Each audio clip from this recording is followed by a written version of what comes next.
بسم الله الرحمن الرحيم إن الحمد لله نحمده ونستعينه ونستغفره ونعوذ بالله من شرور أنفسنا ومن سيئات أعمالنا من يهده الله فلا مضل له ومن يضلل فلا هادي له وأشهد أن لا إله إلا الله وحده لا شريك له وأشهد أن محمدا عبده ورسوله أما بعد فإن أحسن الكلام كلام الله وخير الهدى هدى محمد صلى الله عليه وسلم وإن شر الأمور محدثاتها وكل محدثة بدعة وكل بدعة ضلالة وكل ضلالة في النار.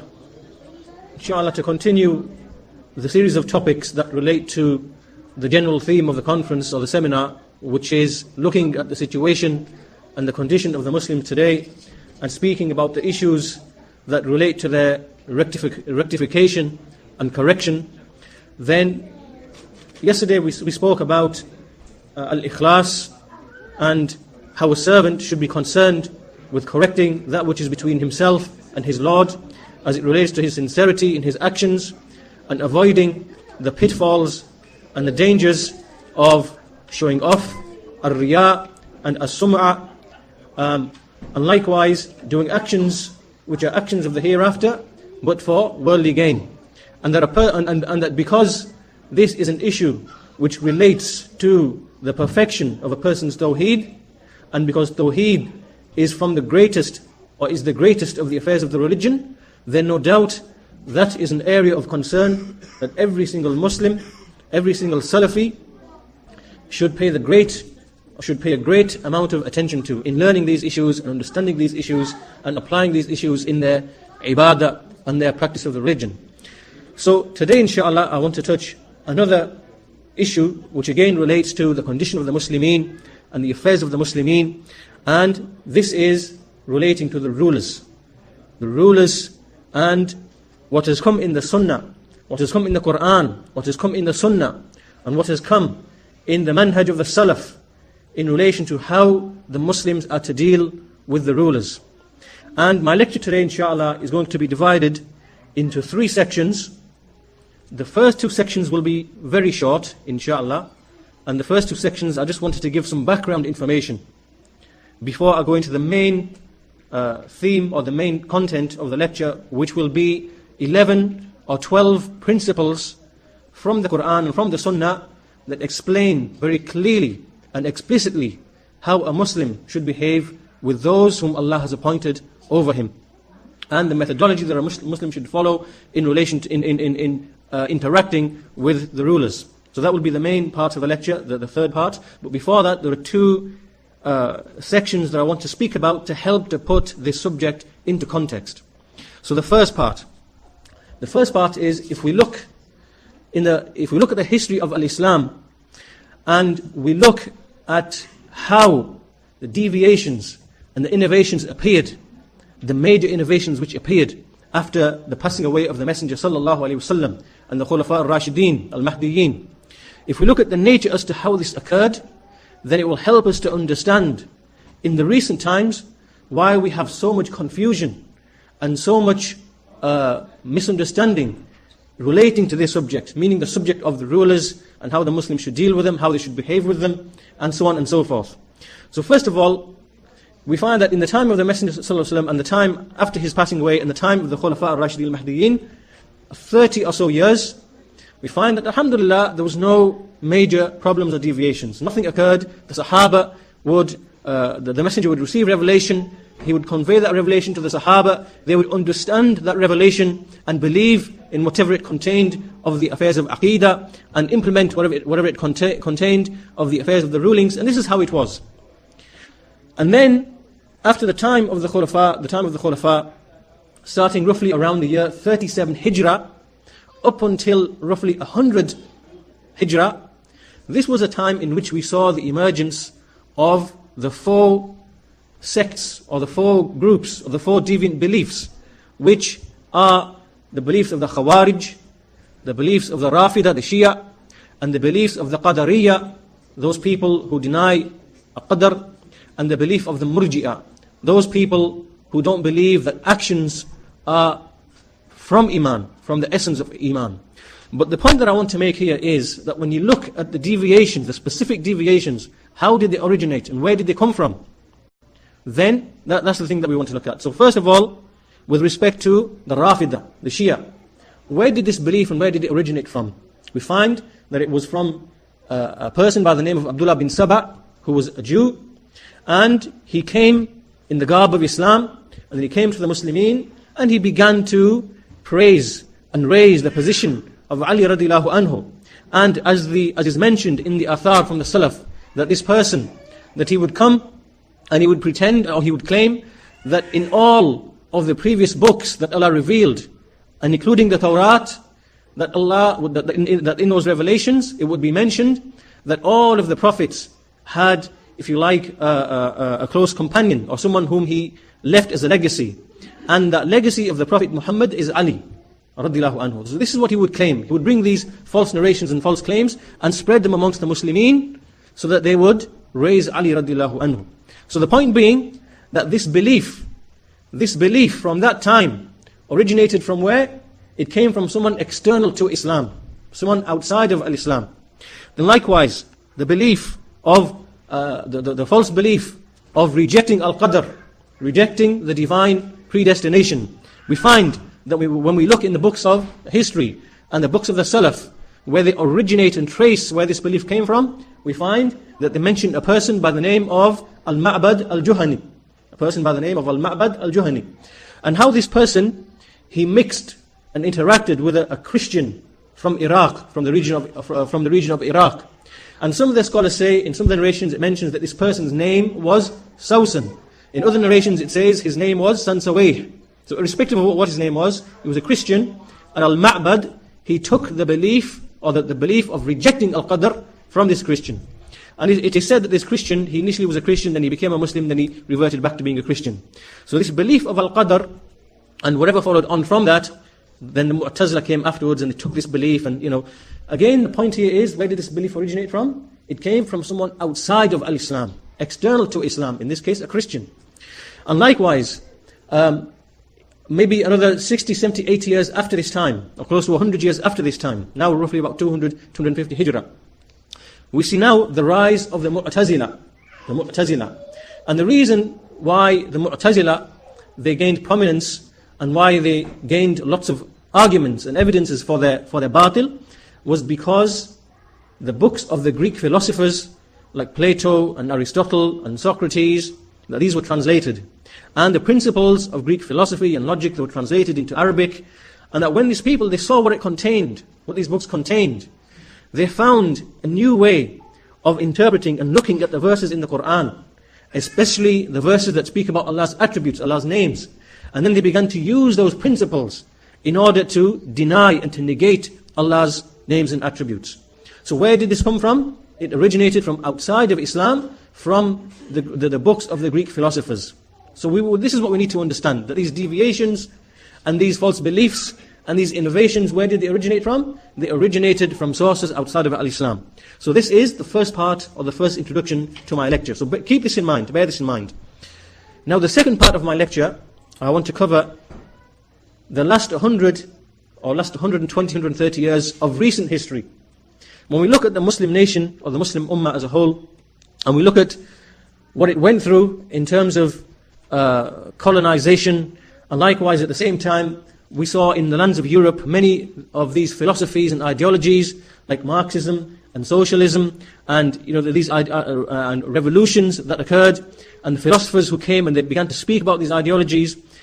You find that around that time, in that period, like in the early 20th century up until the mid 20th century, this was the time when many of these major movements that we now see present in our times, like al-Ikhwan al-Muslimin, specifically the Muslim Brotherhood, we find, and likewise the so-called, the Jamaat-e-Islami, or this group which originated in Pakistan, India, we find that there were certain individuals who came during that time in the 30s, 40s, 50s, and I'll mention them specifically, the likes of Sayyid Qutb from Egypt, Hassan al-Banna from Egypt, and Maududi, Abu A'la Maududi from Pakistan, that these three individuals, when you go back and you study and you look into their works and the ideas that they propound in their works, you will find that just like those innovators of the early times took their ideologies and their beliefs and their principles and their methodologies from people outside of Islam, then likewise these three individuals, this is exactly what they did. This is exactly what they did. And I want to just give some illustrations at this point. Obviously this is an area of detailed research. All of the evidences are present, but just for the purpose of this lecture, I want to just give a few examples, just to make the point. So for example, if we look at Sayyid Qutb was a man who was heavily influenced by another person, by a French philosopher called Alexis Carrel. He's a famous French philosopher. And Alexis Carrel was a Christian, and Sayyid Qutb was very well read in this individual's books. And one of the main ideologies that this person has written in his books is that he's speaking about the Christian society. And he mentions how the Christian society in this time, meaning in his time, had basically become barbaric. They'd basically returned back to a type of barbarism. Like this word here, barbarism, in Arabic it's actually jahiliyyah. So a Christian is speaking about the Christians in general in his time, and he's describing them, that the society as a whole is like jahiliyyah, as we would describe the Arabs prior to the time of the coming of the Messenger, that they were in jahiliyyah. So this Christian Alexis Carrel, in his books, this is a theme that he mentions often and he develops. And it is established that Sayyid Qutb was heavily influenced by this individual. And so then what we find is that in the books of Sayyid Qutb, what do we find in his books? Milestones, fi dhilal al-Quran, in the shade of the Quran, and all of his tafsir. What do we see? We see the same ideology. We see him bringing the same ideology. He now takes the ideas of Alexis Carrel and then applies them to the Muslim Ummah. So we find from some of his statements, we don't need to go through all of them, but just in meaning, that he says that verily the Muslim people today have reverted to a jahiliyyah that is worse than the first jahiliyyah. And he makes statements like this, that the whole of mankind have become apostates from the religion of al-Islam. And he develops this theme of jahiliyyah, that the jahiliyyah, the general jahiliyyah, has returned again. Where did this come from? This came from a Christian philosopher. Right? And this is just one of his ideas. There are other ideas as well, like revolution and, a violent revolution against the rulers, toppling them. All of these ideas have their origins in the philosophers of that time.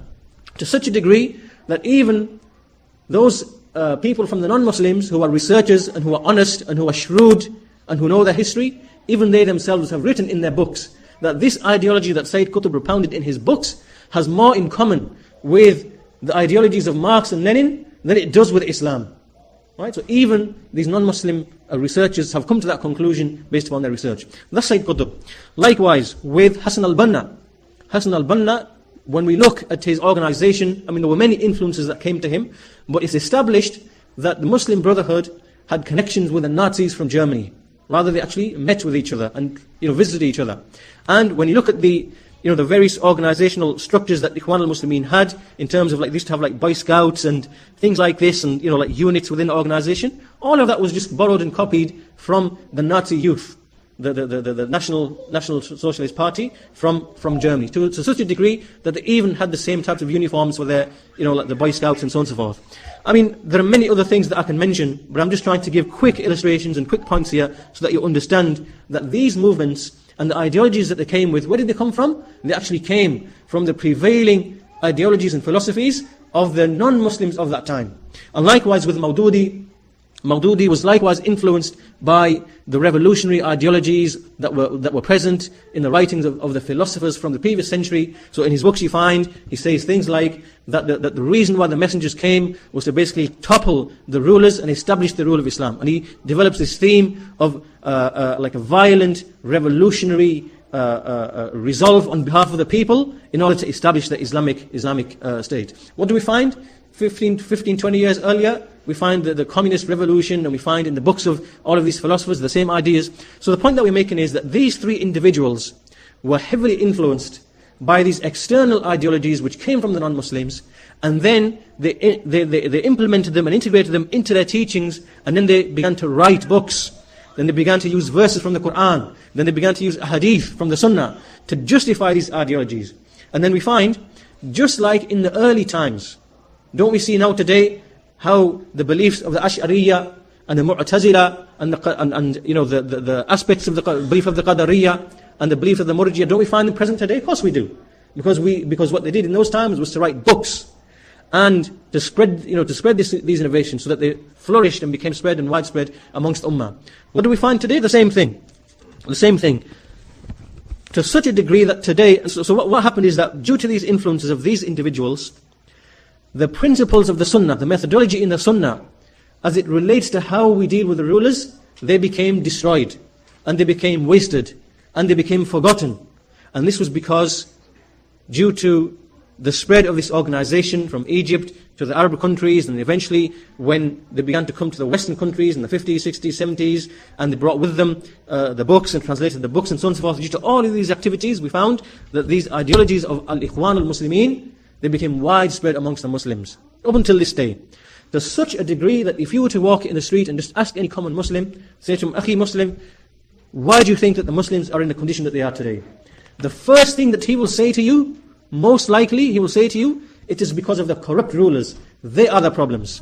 Right? So this is the degree to which these teachings have become widespread and become ingrained in the mind and the thinking of the Muslim. Right? Because of these reasons. And so therefore, and likewise, this Ikhwan al-Muslimin, when they spread, we found many different splinter groups, Jama'atul Jihad, the Jama'at of Takfir and Hijrah, like in Egypt, and you had groups like Hizb ut-Tahrir, and all of these different groups are basically the same in the origin, but they just have differences in how they fulfill their objectives of establishing, as they claim, an Islamic state.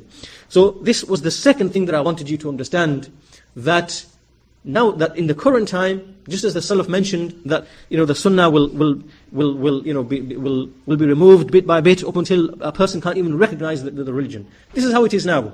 If you look at how the Muslims are thinking, you will find that they attribute the reasons and the causes for the problems of the Muslimin and the splitting of the Muslimin to something which is completely different to what is in the Sunnah. Completely different, as you will see when we look at the principles in the Sunnah. So I'm hoping then, inshallah, that from this introduction, you can at least now put some perspective and understand the situation that we are in today and where these ideologies came from, who were the individuals responsible for this. And now we want to compare and contrast what is written in the books of these people, and I mean here the books of Sayyid Qutb and Hassan al-Banna and Mawdudi, and likewise all those people after them up until this day who are promoting those beliefs, like Osama bin Laden, like the groups of Takfir, like the likes of Hizb ut-Tahrir, like individuals like Abu Hamza that we have in the UK, and this Abu Qatada, and all of these individuals, Muhammad al-Mas'ari, and Sa'ad al-Faqih, and all these people who are propagating this batil and this falsehood. We want to, as we read through these narrations from the Sunnah and from the Salaf, and we establish these principles, I want you to compare and contrast between what has been revealed by Allah upon the tongue of His Messenger and between what is propounded by these innovators and by these deviants who are misleading the Muslims with their false ideologies and their beliefs. So this now leads me to the main part of my lecture, which is 11 or 12 principles from the Sunnah regarding the affairs of the rulers. So first of all, we begin by mentioning the time before the Messenger sallallahu alaihi wasallam. How did it used to be? In that time, we find that all of the Arabs were basically in separation. They were separated from each other, and they differed with each other, and they would also fight with each other and have mutual boasting with respect to each other. We would find that the strong tribes would come and they would devour the weak tribes, and every single tribe would basically try to find any opportunity to attack and engage in a war with another tribe. And this is how it was. And then Allah sent the Messenger sallallahu alaihi wasallam, and the Messenger was concerned with uniting them together and bringing them together upon Tawheed and encouraging them together. And he warned from splitting and differing, and he made them aware of this. And when we look in the Sunnah, in the Quran and the Sunnah, we find so many ahadith and so many verses which speak about this, of uniting and not differing. And likewise we find this in the speech of the Sahaba and the Salaf radiallahu anhum. Just to give some illustrations of this from the Quran and from the Sunnah, then Allah subhanahu wa ta'ala said in Surah Al-Anfal, وَلَا تَنَازَعُوا فَتَفْشَلُوا وَتَذْهَبَ رِيحُكُمْ, that do not dispute with each other, so that you lose courage and that your strength disappears. This is an ayah. Allah prohibits from dispute and so on and so forth. Likewise, Allah said in Surah Al-Imran, the third surah, verse 105, وَلَا تَكُونُوا كَالَّذِينَ تَفَرَّقُوا وَاخْتَلَفُوا مِنْ بَعْدِ مَا جَاءَهُمُ الْبَيِّنَاتِ وَأُولَٰئِكَ لَهُمْ عَذَابٌ عَظِيمٌ. That do not be like those who split and who differed after the clear proofs came to them, for them is a very mighty and severe punishment. And likewise from Usama bin Sharik, who said that the Messenger sallallahu alaihi wasallam said, Yadullahi alal jama'ah, that Allah's hand is over the jama'ah, meaning the united body of the Muslimin. So hadith sahih, reported by Ahmad ibn Abi Asim, at-Tabrani al-Hakim, authenticated by Shaykh al-Albani rahimahullah. Likewise, Ka'ab bin Asim, he narrated that the Messenger sallallahu alaihi wasallam said, verily, he said, Inna Allah ta'ala ajara ummati min an tajtami'a ala dalalah. Verily, Allah, the Most High, has protected my ummah in that it should unite upon misguidance. And this is hadith sahih, reported by Ibn Abi Asim at-Tirmidhi, authenticated by Shaykh al-Albani rahimahullah. And likewise from Umar ibn al-Khattab radiyallahu anhu, who said that the Messenger sallallahu alaihi wasallam said, Man arada buhbuhat al-jannah fa'alayhi bil jama'ah. That whoever desires the middle part of paradise, the middle and uppermost part of paradise, then let him adhere to the jama'ah. For verily, shaitan is with the single person, meaning the person who remains isolated and by himself, and he is further away from two people. Hadith sahih, reported by Ibn Abi Asim, and Ahmad, and at-Tirmidhi, and al-Hakim, and Ibn Hibban. And every single hadith that I'm going to read to you, it is authenticated by Shaykh al-Albani rahimahullah. And likewise, from the Messenger sallallahu alaihi wasallam, who said, there are three people, don't ask about them. Don't ask about them. Meaning that there are three people who, on account of these attributes, don't ask about them. Meaning that they are fine, there's nothing wrong with them. And the first characteristic is, don't even ask about them, meaning, don't even be concerned with them. So this is like a negative rebuke. It's like a rebuke or a criticism. There are three people, don't even ask about them. A man who separated from the jama'ah, and he disobeyed his imam, and he died whilst he was in that state disobedient. Right? This hadith sahih, reported by Ibn Abi Asim and Ibn Hibban. Likewise from Abu Hurairah, who said that the Messenger sallallahu alaihi wasallam said, Man kharaja anil jama'ah wa mata famitatun jahiliyyah. Whoever departed from the jama'ah and he died, then his death is the death of as in the days of jahiliyyah. And likewise from Nu'man bin Bushair, who said that the Messenger sallallahu alaihi wasallam said, Al jama'atu rahma wal furqatu adab. That the jama'ah, the unity, is mercy, and separation and splitting is punishment. Hadith sahih, reported by Ahmad and Ibn Abi Asim. And likewise, so there are many other hadith actually, but just from this you can see clearly this first principle that Allah subhanahu wa ta'ala has ordered and He has commanded that there be a jama'ah, that the Muslimin be united. That's the first principle. And there are many, many texts, we're just giving some samples here. Second principle is that not only did Allah order that we be united, rather He warned from its opposite, which is that He warned from splitting. Just like we find in the Quran, Allah orders that we worship Him alone, and at the same time He prohibits that we worship anything besides Him. And likewise the Messenger ﷺ, in His Sunnah, He orders that we obey the Messenger, that we follow the Sunnah, and at the same time He warns severely that we follow other than the Sunnah, that we follow the innovations. He warns severely from that.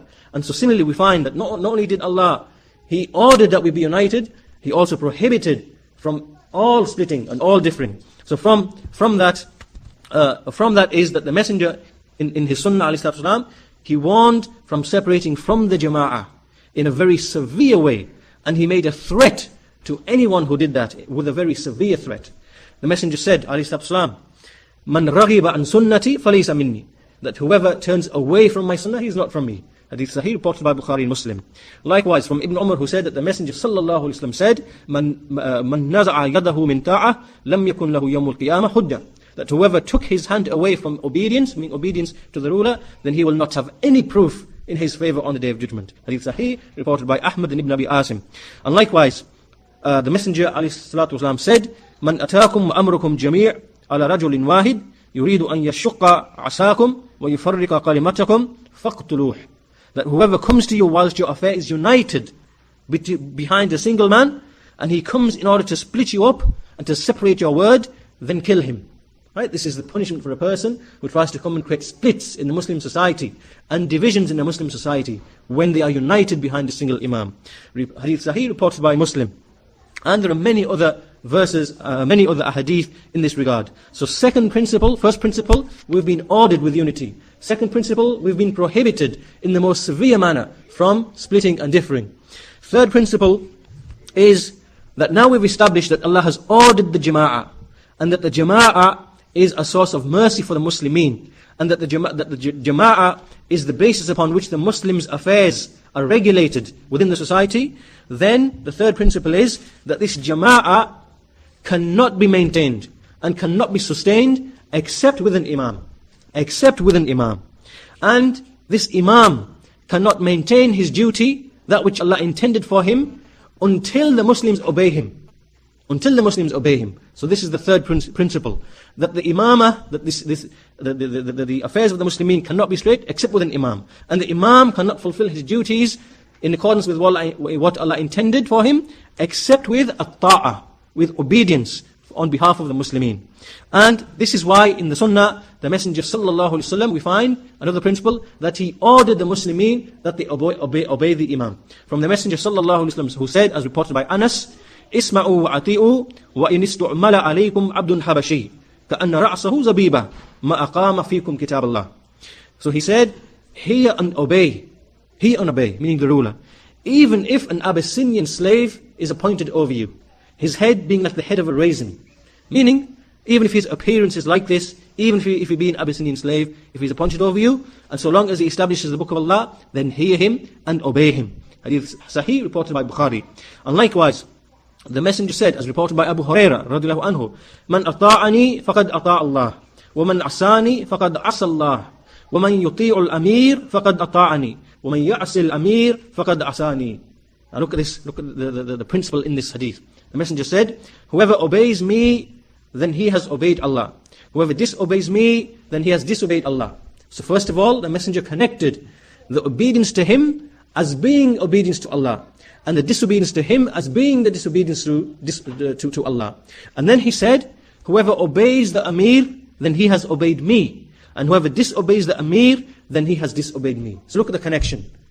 If a person obeys the ruler, he's obeyed the messenger, and whoever obeys the messenger, he's indeed obeyed Allah. Whoever disobeys the Amir, then he's disobeyed the messenger, and whoever disobeyed the messenger, then he's indeed disobeyed Allah. That's the principle in this hadith. Hadith Sahih, reported by Bukhari and Muslim. And likewise, from Ibn Umar, who said that the Messenger sallallahu alaihi wasallam said, "Ala al-mar'i al-muslim as-sam'u wa-ta'a fima ahabba aw kariha, illa an yu'mara bi ma'siyatin fala sam'un wala ta'a." Now look at the principle in this hadith. Remember, these hadith have very important principles. The Messenger said, upon a Muslim man is to hear and to obey in that which he likes and loves, and in that which he dislikes, unless he is commanded with something which is disobedience. In that case, there is no hearing and no disobeying. Now pay careful attention to the wording in these ahadith, because they demolish and they refute the falsehood and the batil that is found in the books of these people, like Maududi and Qutb and Hassan al-Banna and all of those people who became affected by their ideologies up until this time. In this hadith, the Messenger said, so in the first few hadith we found that the Messenger commanded obedience in general. So some of these people, they will come and they will say, but what about those things in which we find hard or that we dislike? What about those things? We don't have to obey the ruler in that. But we find that the Messenger, he didn't leave any door open. He said, "Ala al-mar'i al-muslim as-sam'u wa-ta'a fima ahabba aw kariha."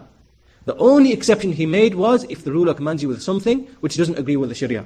As for everything else, whether it's to your liking or not to your liking, then you have to obey it. To give you an example, let's say, for example, the ruler, he decides, for example, that it's important to enforce rules, like in our times, he decides to enforce rules regarding how we drive the cars on the road. Right? So he implements a system.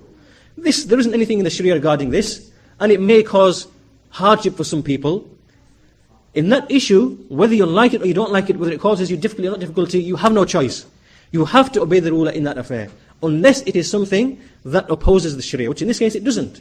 So there are many affairs which are like this, which the rulers may sometimes implement within their countries and upon their citizens in order to help the maintenance of the society and so on and so forth. Now some people might find it, well, this is a bit cumbersome and difficult and hard and this and whatever. This is what this hadith is referring to. You have no choice. Whether you like it or whether you don't like it, whether it is easy for you or whether it's hard for you, there is no choice. You have to obey.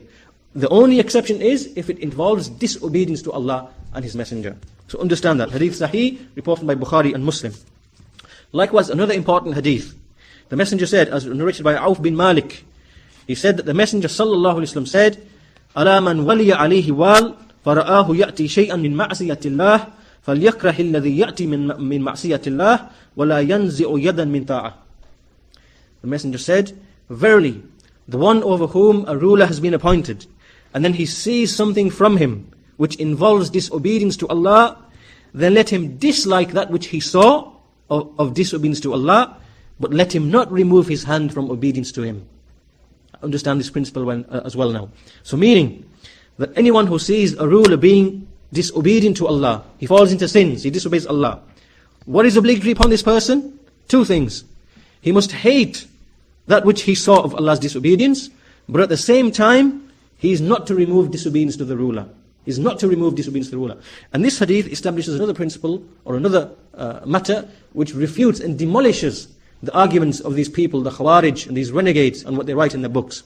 Because here, the messenger did not allow the sinfulness of a ruler to be a reason to rebel against him and to avoid disobeying him. Rather, what did the messenger say? He said that upon you is to hate that evil. And if you hate that evil, then you've done that which is obligatory upon you. And as for obeying him, then you've still got to obey him in those things in which obviously in those things which don't involve disobedience to Allah. So understand these two hadith, because they demolish the foundations of many things that these people write about in the books. Hadith Sahih, reported by Muslim, that hadith. Next hadith, Hudhayfa bin al-Yaman, who said that the Messenger sallallahu alaihi wasallam said, now pay attention to this hadith as well, because it destroys the batil that is found in these people's books. He said, يَكُونُ بَعْدِي أَئِمَّةً لَا يَحْتَدُونَ بِحَدِّي وَلَا يَسْتَنُّونَ بِسُنَّتِي وَسَيَقُومُ فِيكُمْ رِجَالٌ قُلُوبُهُمْ قُلُوبُ شَيَاطِينَ فِي جُثْمَانِ إِنسٍ. He said this to Hudhayfa, and the Messenger said that Hudhayfa said, how should I, and let me translate this for you first. He said, the Messenger said, after me there will be rulers. Then he described their characteristics, 3 characteristics. They will not guide with my guidance. They won't follow my guidance. They will not follow my sunnah. And there will appear amongst you men who will have hearts which are the hearts of devils in the bodies of men. Now have you ever seen 3 blameworthy characteristics which are more blameworthy than these 3? A person doesn't follow the guidance of the messenger. He doesn't follow the sunnah of the messenger. He has the heart of a devil concealed in the body of a man. How severe are these descriptions that the messenger has given? So Hudhayfa said to him, what should I do when I reach this time? What should I do when I reach this time? Meaning if I'm at this time and these people emerge, these rulers emerge, what should I do? What did the messenger say? What did he say? Pay attention. Tasma' tasma', that you hear and you obey the Amir.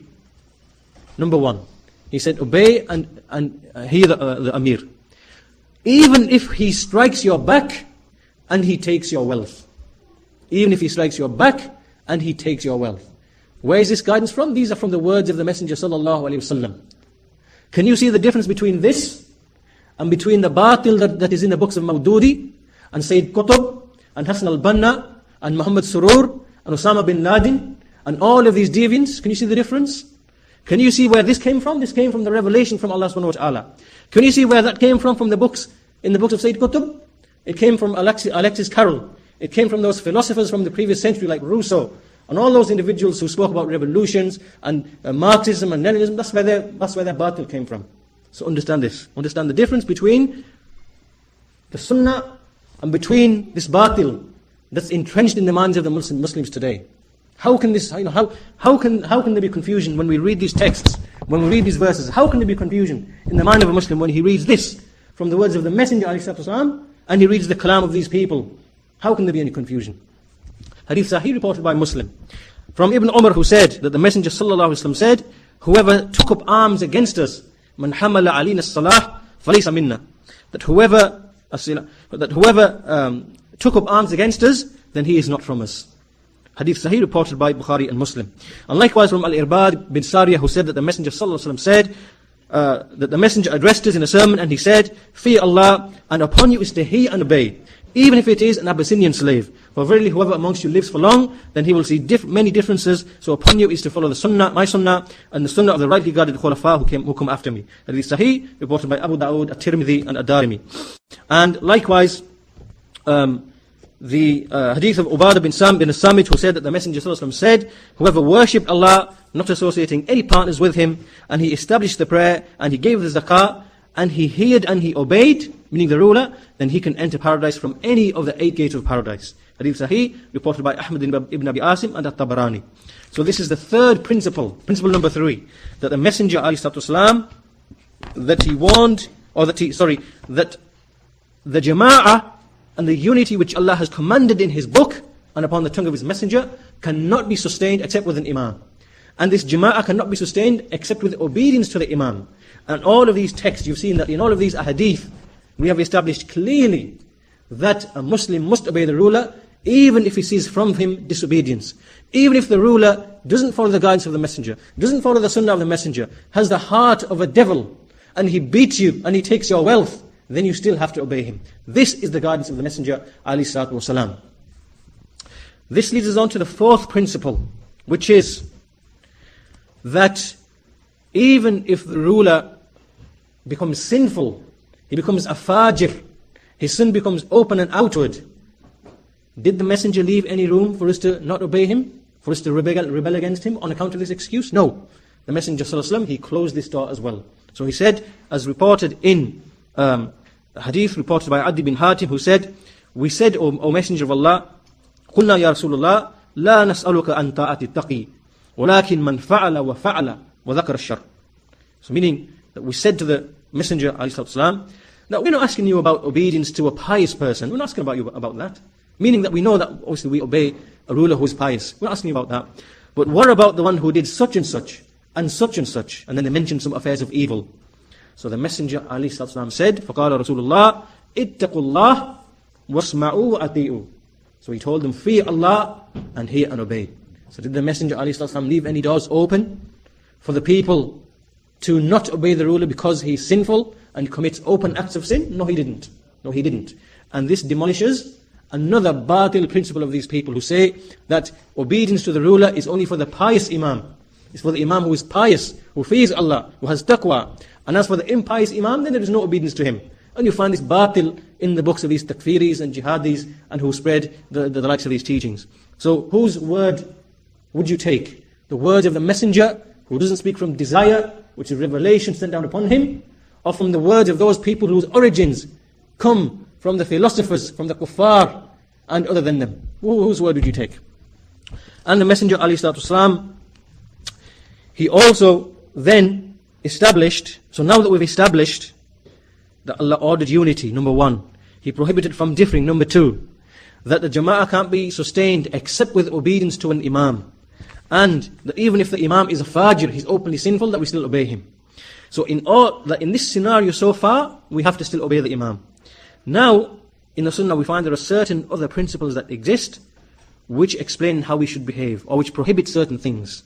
So principle number 5, the messenger ﷺ said, or this principle, the fifth principle is that we have been prohibited from secrecy, having secrecy in the affairs of interacting with the rulers. Secrecy is prohibited. As the messenger ﷺ said, in the hadith reported by Ibn Umar, who said, a man came to the messenger ﷺ, awsini. He said, advise me. So the messenger said, isma' wa ati', hear and obey, wa alayka bil alaniyah, wa iyyaka was sir. So he said, hear and obey, meaning the ruler, and beware of secrecy. Beware of secrecy. Upon you is to be open, and beware of secrecy. So he prohibited secrecy in the affairs of the rulers. And you see that one of the most fundamental characteristics of the beliefs and ideologies of these people who have their roots in these foreign alien ideologies is that they require this secrecy. They need to plot in secret to make their revolutions. They need to plot in secret to start speaking about the sins of the rulers and to spread them. They need to meet in secret and bring people in secret to grow their followers. And all of this is explicitly prohibited in Islam. There is no such thing in Islam of secrecy and secret meetings and plotting and planning, which is a fundamental aspect of all of these groups, of Al-Ikhwan al-Muslimin, and Hizb al-Tahrir, Jama'at al-Takfir, Jama'at al-Jihad, and so on and so forth. Every single one of them, they meet in secret and they plan and they plot, and this is how they acquire their followers, this is how they promote their followers' teaching, and the whole movement is based upon the secrecy. And the Sunnah has prohibited that, has declared that to be prohibited. And then, this hadith, by the way, is Sahih, reported by Ibn Abi Asim, and Al-Albani rahimahullah declared it authentic. Number 6, principle number 6, is that we have been prohibited from rebelling against them. Rebellion is explicitly prohibited, except in 2 situations. there are only two situations in which rebellion is permissible. So the Messenger, and these two situations is when we see outward, open disbelief from the ruler, number one, or when we see him preventing the salah, preventing the people from the salah. And what are the proofs? First proof is the hadith of Ubadah bin as-Samit, who said, radiyallahu anhu, that we gave the pledge of allegiance to the Messenger sallallahu alaihi wasallam. We gave the pledge of allegiance to him. And what did we pledge allegiance to him upon? Upon hearing and obeying the ruler in both the secret affair, in both in secret, when we are in secret, and both in open. That we hear and obey in both of these situations. And that when we, and likewise in times of difficulty, and likewise in times of ease, and likewise in times when we see that these rulers are only concerned about themselves and not concerned about the people. Even those situations that we hear and obey in all of these three situations, in terms of hardship, in terms of ease, in terms of when we find that the rulers are not really concerned about the rights of our rights, but just their own rights. And, he continued, and that we don't contend with the people, we don't contend with those in power. We don't contend with them, we don't try to wrestle the power away from them. Unless, illa an nara kufran bawahan indana fihi min Allahi burhan. So he said, except when we see disbelief which is clear and open and for which we have a proof from Allah. Hadith is Sahih, reported by Bukhari and Muslim. And Shaykh Ibn Uthaymeen, rahimahullah, in the course of speaking about the Algerian crisis which took place in Algeria in the early to mid-90s, and that crisis, that civil war in Algeria, was actually as a result of these same deviant ideologies that we are speaking of today, which came from the books of Mawdudi and Qutb and so on and so forth. And that crisis, that civil war that took place in Algeria, was because of the fitna of takfir, and this hakimiyyah, and this ideology that these books brought about.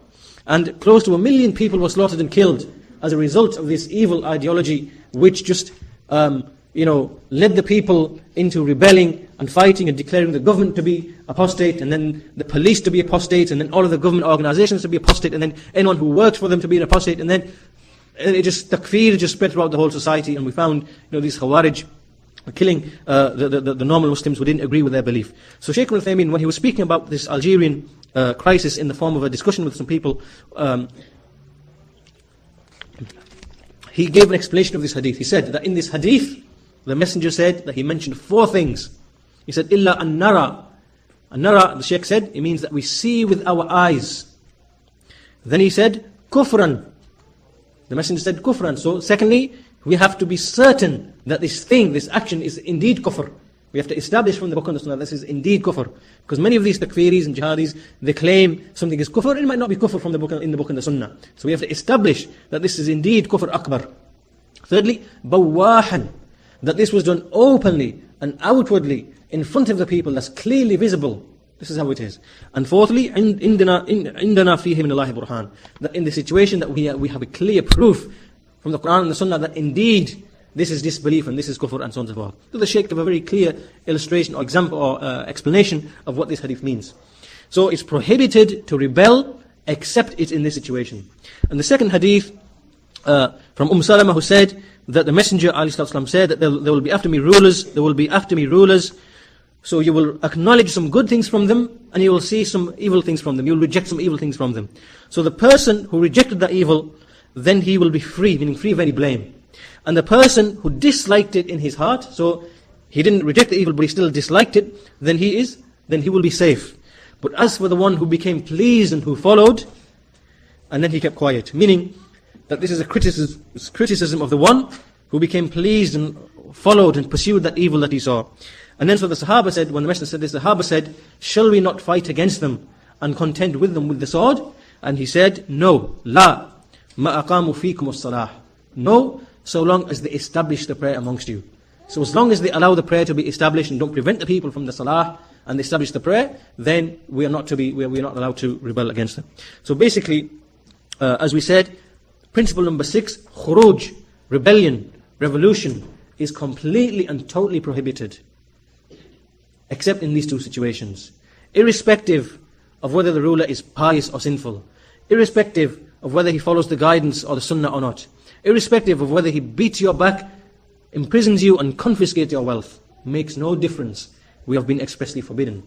Now compare and contrast between this guidance of the Messenger ﷺ and between these people who write in their books that when we find that there is social injustice in the society, like Sayyid Qutb, when they write books on the issue of social injustice, that when there's injustice in the society, the people, the citizens are not getting their rights, there's injustice, then this is when we need to rebel and to replace the rulers and so on and so forth. So they take this social injustice and they say that this is when we should rebel. Where have they taken this ideology from? They've taken it from the communist revolution in Russia. They've taken it from the books of Marx and Lenin and other people like that. This is where they've taken their misguidance from the darknesses of the intellect of those non-Muslims and those misguided people. Where has this come from? This has come from the revelation of Allah subhanahu wa ta'ala and from the speech of the Messenger sallallahu alayhi wasallam. So can we say that the darkness is equal to the light? Of course it's not. So how can any Muslim, how can these people, when they hear these texts and they read these texts, how can anyone be in confusion? How can anyone choose that batil over this clear guidance of the Messenger alayhi salatu wasalam? So principle number 6. Principle number 7 is that we've been prohibited from reviling and abusing them. So look at how comprehensive the guidance of the Messenger ﷺ is.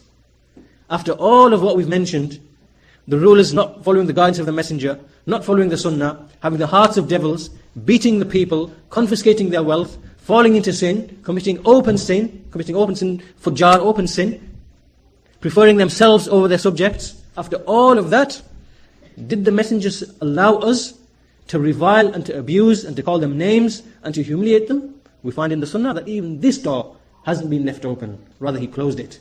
The Messenger said, alayhi salam, well, in fact, At-Tahawi, in his Aqidah, he said, وَلَا نَرَى الْخُرُوجِ عَلَىٰ أَئِمَّتِنَا وَوُلَاةِ أُمُورِنَا وَإِنْ جَارُوا وَلَا نَدْعُوا عَلَيْهِمْ. That he said that we do not hold it permissible to rebel against our rulers, nor against those who have been appointed over us, even if they are oppressive and tyrannical. And nor do we supplicate against them. We don't make dua against them. Rather, we don't remove ourselves from obeying them, because verily in obeying them, we obey Allah the Mighty and Majestic. And this is obligatory, faridah, this is obligatory. So long as they don't command us with disobedience. And we make supplication for them, that they are rectified and that they are pardoned. And this is At-Tahawi, and At-Tahawi is quoting here in his book the consensus and the agreement of the Salaf who came before him. This is their manhaj, this is their methodology. And then from Anas radiallahu anhu, so basically it's not from our manhaj that we supplicate against them, rather we supplicate for them that they are rectified and corrected and so on and so forth. And from Anas bin Malik, who said that the most senior of the Sahaba, of the companions of Muhammad ﷺ, that they used to say that the Messenger ﷺ said, do not revile, do not curse your rulers, do not be deceitful to them, do not hate them, but fear Allah and have patience, for verily the affair will be near. Right? Look at this clear prohibition of reviling and abuse. What did the Messenger command? He said, be patient, have patience, rely upon Allah, and the affair, inshallah, the affair will resolve itself. The affair is closed. This is what is meant. Hadith Sahih, reported by Ibn Abi Asim, and Shaykh al-Bani rahimahullah declared it to be authentic. And likewise, the Messenger said, As-Sultan, dhillullahi fil ard, faman ahanahu Allah, wa man akramahu Allah. That the Sultan, the ruler, is the shade of Allah upon the earth. Whoever humiliates him, Allah will humiliate that person. And whoever honors him, Allah will honor that person. Right? So we've been commanded that despite all of these things that we see, that we maintain this respect and honor for this ruler. Why? Because there's wisdom in this. There's wisdom in this, in the Sharia for this. And this hadith is authentic, reported by Ibn Abi Asim and Ahmad and At-Tayalisi and At-Tirmidhi and Ibn Hibban, and Shaykh al-Bani rahimahullah declared it to be Hasan. And likewise from Mu'adh bin Jabal, who said that the Messenger ﷺ said, there are 5 things, whoever does a single one of them, then he will have a guarantee from Allah. Whoever visited a sick person, or whoever went out for the janazah of a Muslim, or whoever went out in an expedition, and whoever entered upon an imam, he came to his imam, and he came in front of him, and he wanted to admonish him. He came to admonish him and advise him. Or whoever sat in his own house, so that the people would be safe from him. The 5 things that I mentioned here. So from them is that a man, he goes to a ruler, goes to him, and he admonishes him, meaning privately, and he encourages him and admonishes him. So whoever does that, he has a guarantee from Allah. Meaning, what does this mean? It means here that we haven't been ordered, or we haven't been permitted to revile and abuse and to curse and so on and so forth. We've been prohibited from that, expressly and explicitly. So this is number 7, principle number 7, prohibition of reviling and abusing the rulers despite everything which has been mentioned previously. Principle number 8, not only did the messenger stop there, he didn't even stop there. Principle number 8 is that he then ordered that we advise the ruler. That we advise the ruler. The messenger said in the hadith of Tamim ad-Dari, that the messenger ﷺ said, Adinun nasiha, and the Sahaba said, Qulna liman, to whom, O messenger of Allah? So he said that the religion consists of being sincere and giving sincerity of purpose. So we said, to whom, O messenger of Allah? So he said, Lillahi wa li kitabihi wa li rasulihi wa li a'immatil muslimin wa ammatihim. That you have sincerity of purpose to Allah and to His book and to His messenger and the rulers of the Muslims and their general folk. And likewise from Zayd bin Thabit, this hadith is reported by Muslim in his Sahih. And the next hadith from Zayd bin Thabit, who said that the Messenger ﷺ said, there are 3 characteristics which the heart of a Muslim never has aversion towards, never has any dislike or hatred towards, these 3 characteristics. First of them, being sincere in one's actions to Allah. Secondly, giving nasiha, giving advice to the rulers of the Muslims, and adhering to their jama'ah. Because verily, the supplication of the rulers encompasses those who are behind them. Meaning that when the ruler makes a supplication, it is also for the people that they rule over. This hadith is sahih, reported by the people of the Sunan. And it's authentic. So, did the messenger leave the rulers committing their sin and the disobedience, and that we still obey them, but we just leave them? Did the messenger leave it there? No. He said, rather, we have to advise them. Why? Because the rulers are from amongst the Muslimin. And the rights of a Muslim upon another Muslim are 6. As occurs in the well-known hadith that giving the salam and visiting the sheikh and so on and so forth. And Sheikh Ubaid al-Jabri, hafidhahullah, he used this hadith as a proof to show that this hadith is a proof that giving advice to a ruler is necessary. Because the ruler is a Muslim brother. And he's included within this general hadith. And the hadith of Tamim ad-Dari is more specific. And this hadith that we just mentioned of Zayd bin Thabit is very specific, that we give advice to the rulers of the Muslims. So the messenger even gave us that guidance, that we correct them, that we advise them. Now, some of these people of Batil, their understanding of advice, what is their understanding of advice? Their understanding of advice is that they sit behind a computer 3,000, 4,000, 5,000, 6,000 miles away from the ruler in the Muslim countries, and they think advice is shouting and bawling and abusing and reviling the ruler, and they think that this is what is meant in the Sunnah. Or they claim that this is rectification. This is rectifying the ruler. And this is batil, this is falsehood, and this is not what is from the Sunnah. Rather, this nasiha, did the messenger leave any room for anyone to interpret how this nasiha should take place? No, the messenger didn't leave that door open. Rather, he explained how this advice should be given. He explained how this advice should be given. So he said, so this is principle number 9 now. Principle number 8, that we've been ordered to give advice. Principle number 9, he didn't leave the door open for us to interpret how we give this advice. He explained how this advice should be given. So from that which is found in the Sunnah, from Iyaad bin Ghunaym, who said that the Messenger ﷺ said that whoever desires, man arada an yansaha li sultan, that whoever wishes to give advice to the person or to the ruler, then let him take him by his hand. Let him not do it in open. Let him not do it outwardly and openly, but rather let him take him by his hand and take him, and then advise him. And if he hears him, if he listens to him, then fine. If the ruler listens to him, then fine. And if he doesn't listen, then at least that person has fulfilled the obligation that was upon him. Hadith Sahih, reported by Ahmad ibn Abi Asim. Right? So the way that advice is given, the general principle of Ahlul Sunnah is that you go to the ruler, you take him in seclusion, and that you advise him. Either this, or if you're not in a position, then someone who is in a position, from the scholars or from the whatever, that they address him and advise the ruler in their own particular way. This is how it is. This is how this nasiha has been intended. And likewise, as occurred in the time of Uthman, when a Sahabi, when Ubaydullah bin al-Khiyar, he came and he said, I came to Usama bin Zayd, and I said to him, why don't you go and advise Uthman? Why don't you go and advise Uthman and tell him to establish the ruling upon Al-Walid, the had upon Al-Walid. So Usama said to him, do you think that I'm not going to advise him except in front of you people? Wallahi, by Allah, I've already advised him in that which is between me and him. and I don't want to be the first person to open up the door to an evil, to this evil. Meaning that this person wanted him to go and advise Uthman in open and, advise him to do such and such. And Usama said that I've already advised him. I've done it in private between me and that which is him. I don't want to be a person to open up this door to evil.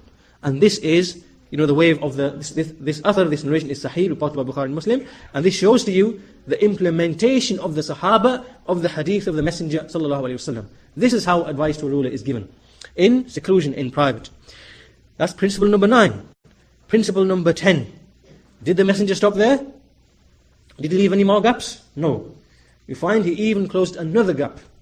Because another principle is that even if after being given advice, the ruler doesn't listen, and he persists in what he's upon, then we've still been commanded to obey him. And not to rebel against him. And to give nasihah to him.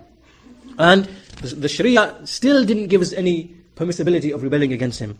So we find that from the narrations from Wa'il bin Hujr, who said that we said, O Messenger of Allah, do you see that if there was a ruler over us who would prevent our rights, he wouldn't give us our rights, but he would ask for his own rights?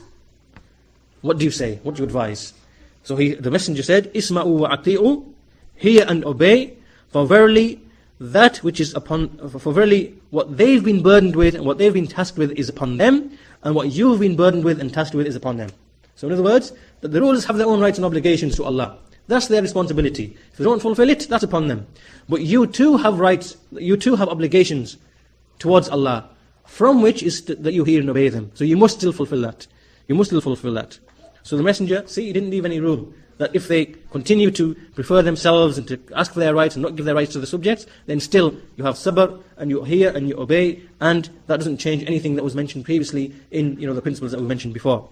And likewise, this hadith is reported by Muslim.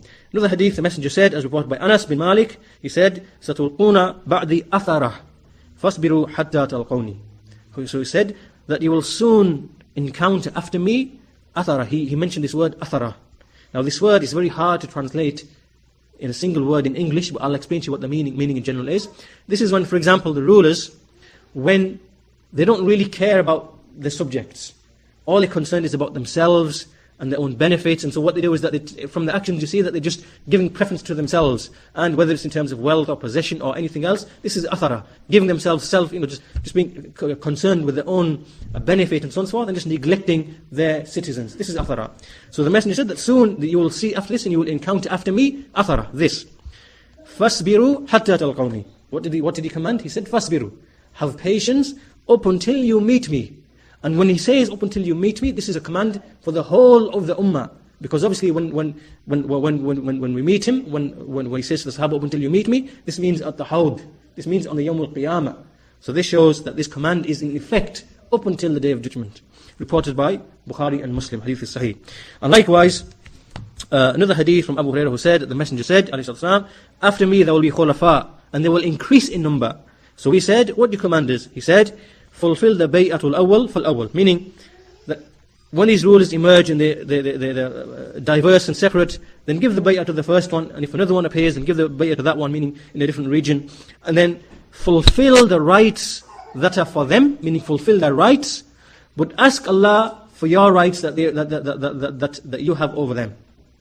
So another clear command, that you should continue to give them their rights, and as for your rights over them, then you should ask Allah for them. Even if they don't give them to you, have patience, have sabr, but ask Allah for those rights. Hadith Sahih reported by Bukhari and Muslim.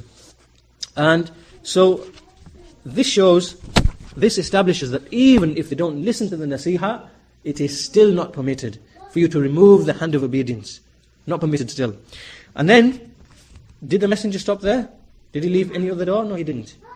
Rather, he closed another door, which is that he prohibited from publicizing their mistakes or their sins and their iniquities on the minbar, meaning publicly. He prohibited from that.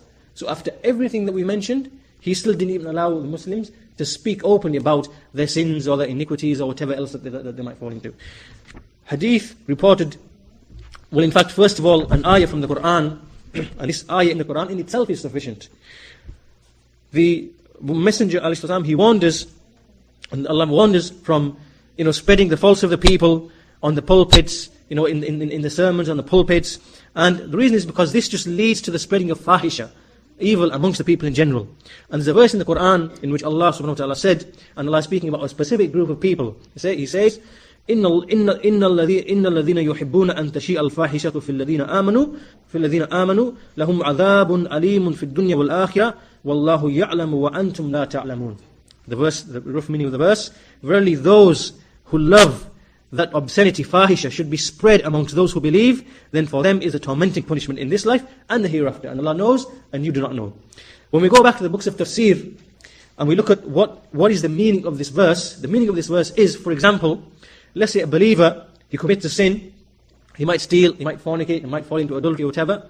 So then somebody else comes along, and then he starts spreading this sin amongst the people. Oh, did you know so-and-so fell into this? Did you know so-and-so did this? Did you know so-and-so did this? So now he spreads this news amongst the people. This is the person who is being spoken of here in this ayah. The person who does this action. He takes the sins of the people and then he spreads it amongst the people, the news of that sin. This is what is being referred to. And likewise, this ayah is in Surah Nur, the 24th Surah, verse 19. And in its origin is referring to the slander against Aisha radiallahu anha. But the meaning is general and applies in general, as the scholars have explained, to anyone who falls into this act.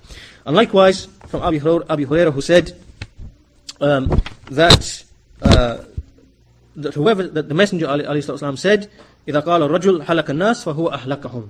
That when a man says that the people have perished, then in reality he is the one who's caused them to perish. Meaning that a man shouldn't really make these general statements based upon what he sees from the people, that they are destroyed. Because really by that statement of his, in essence, he's destroying them.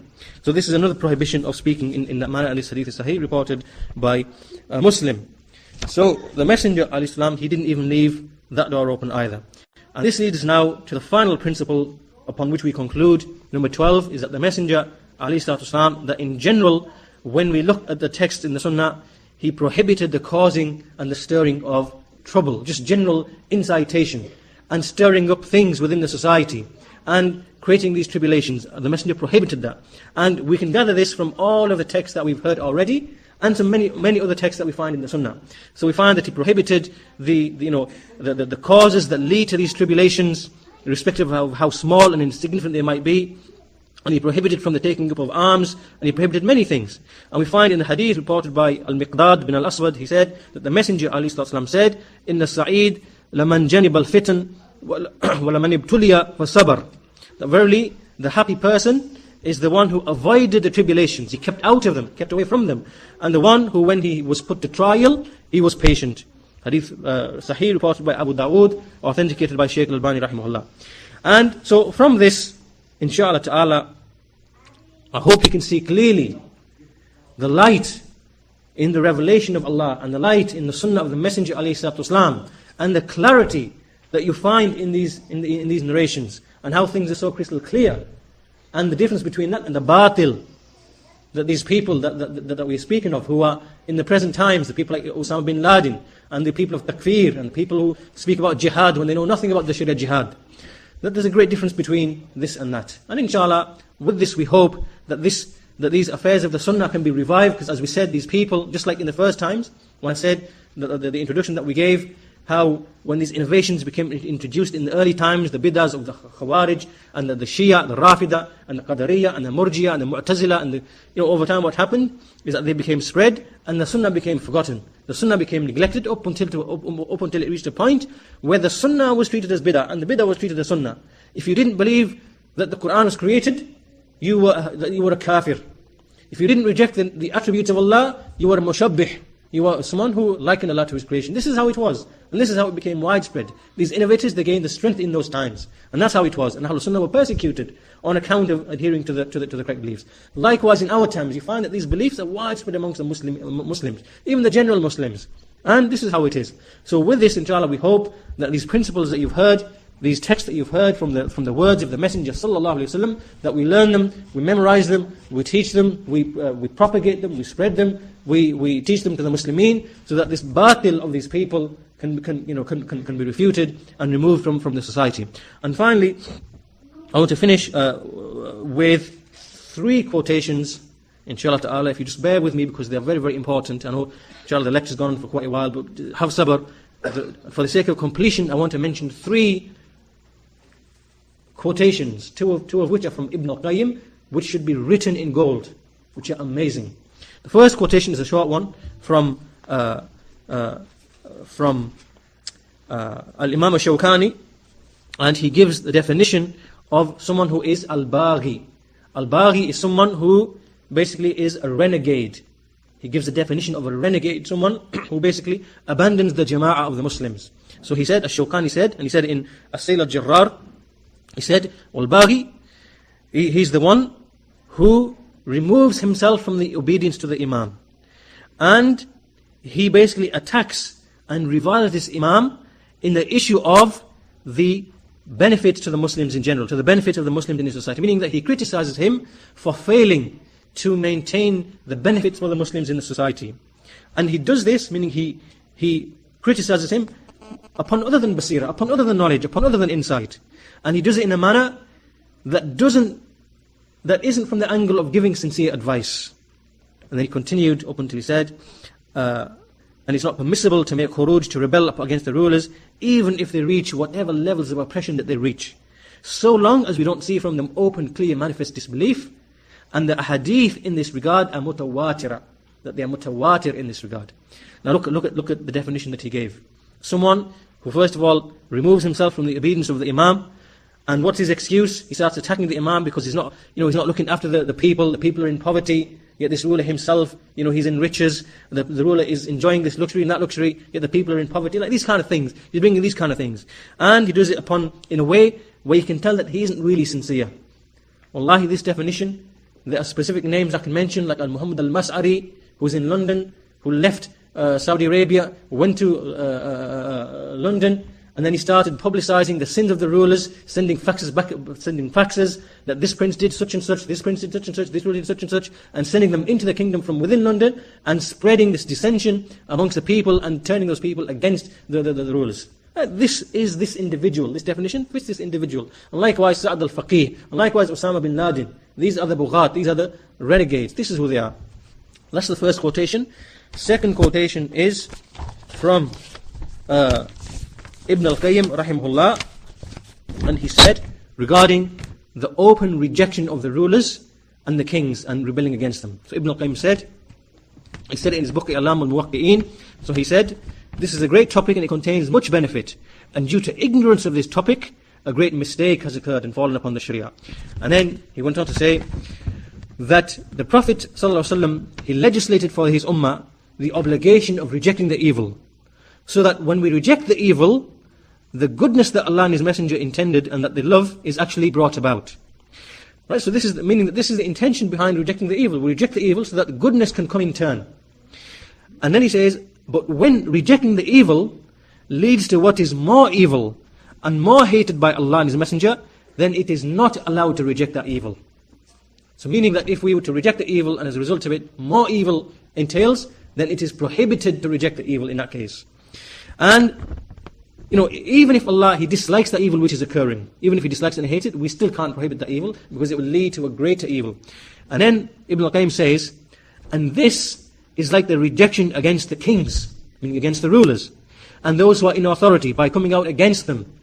And for verily, doing this is the basis and the foundation of every evil and every fitna till the end of time. So Ibn al-Qayyim said that this is the asl of the fitna and the tribulation up until the end of time.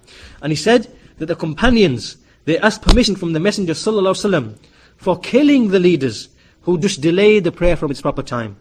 And so they said to him, should we not kill them? And he said, no. So long as they continue to establish the prayer and at least lead the people in and pray, then no. And he also said, whoever sees something from his leader that he dislikes, then let him be patient and let him not raise his hand from the leader's obedience. And then Ibn al-Qayyim says, whoever reflects upon the greatest and the smallest trials that have occurred in Islam, all of the trials which have occurred in Islam, then he will see that all of them are due to the negligence and the wastage of this principle, and the lack of having patience upon seeing this evil occur, meaning from the rulers.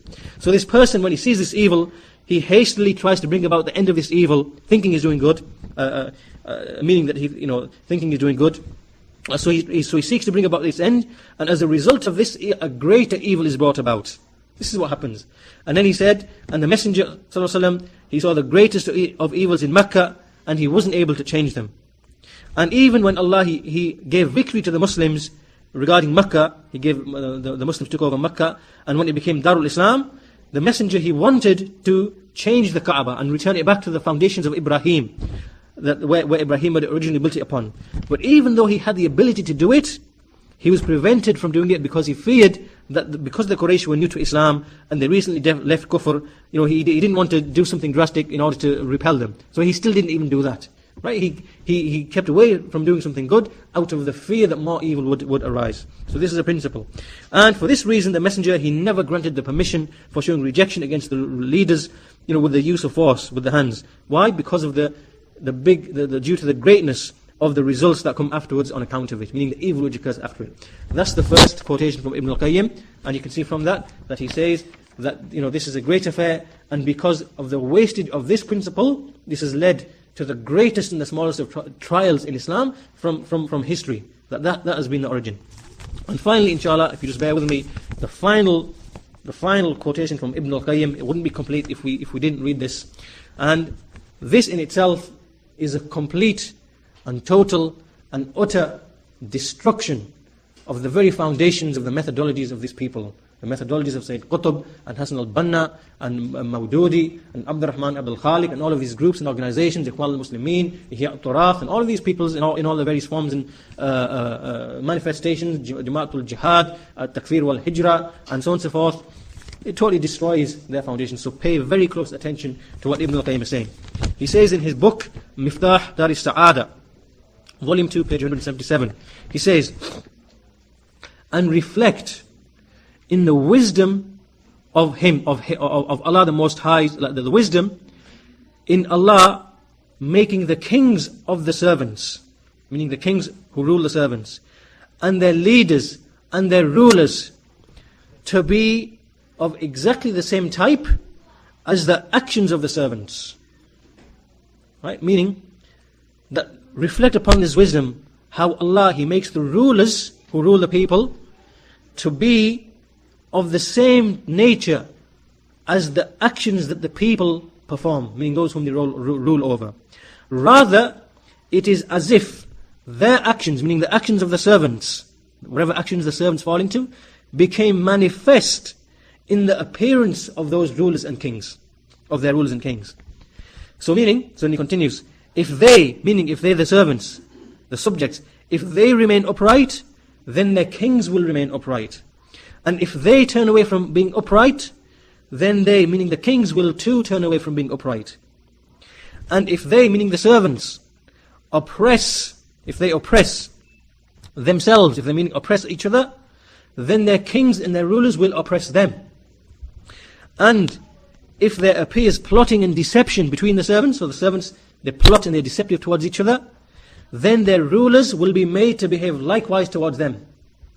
And if they, the servants, prevent the rights of Allah, meaning that the rights of Allah between themselves, and they become stingy with respect to that, meaning that the Muslims have rights between each other, like in terms of wealth and other than that, and they become stingy with respect to that, and then they withhold those rights, like for example giving sadaqah and so on and so forth, and then they become stingy, they withhold those rights, then their kings and their rulers will hold from the servants the rights that the servants have upon the kings.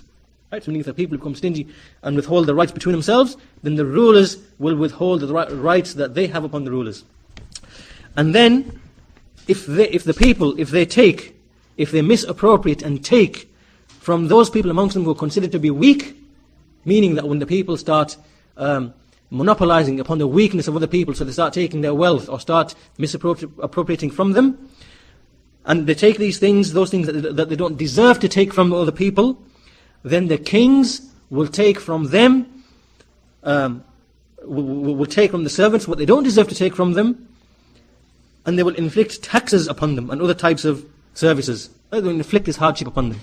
And everything that the servants take away from the weak person, as I said, when they take advantage of people and they take things away from the weak person, whenever they do that, then the kings will take away from them likewise with power and force and severity. So, meaning, with all these examples, their actions, meaning the actions of the servants, became manifest and appeared in the actions of their kings and their rulers. And then he said, and then he continues, after clarifying this, he then says, it is not from the divine wisdom, meaning it's not from Allah's wisdom, that the evildoers and the sinners are made to be ruled over, except by anyone who is their like. Understand?